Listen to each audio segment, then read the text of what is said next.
আপনারা যে ত্রাণগুলো দিচ্ছেন প্রত্যেকটা ত্রাণ এখানে স্থানীয় লোকজন যারা আছে লোকজন সংগ্রহ করতেছে করে এক পাশে নিয়ে এরা বিক্রি করতেছে প্রতি প্যাকেজ 300 টাকা করে। এভাবে দেওয়ার মানে কোনো মানে নাই। আমাদের ভিতরে ফুলগাজী পরশুরাম ছাগল নাই, আর ওইখানে কোনো ত্রাণই যায় নাই।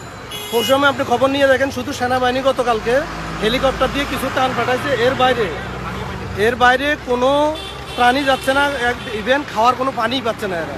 আপনারা যারা পারেন, যদি পারেন ভিতরে সেনাবাহিনীর সহায়তা হোক, যেভাবে হোক ভিতরে ত্রাণগুলো পৌঁছানোর চেষ্টা করেন ভাই, এটা হলো রিকোয়েস্ট। যারা ত্রাণ নিয়ে আসতেছেন তাদের কাছে অনুরোধ, আপনারা পাড়ের মানুষদেরকে ত্রাণ দিবেন না, কারণ এখানে অধিকাংশ মানুষই কিন্তু বন্যাপীড়িত না, তারা এখানকার স্থানীয় বাসিন্দা। তারা এই সুযোগে এই ত্রাণগুলি নিয়ে তারা অন্যত্র বিক্রি করতেছে, যেটা আমাদেরকে এখানকার স্থানীয় বাসিন্দা যারা তারা অভিযোগ করেছে।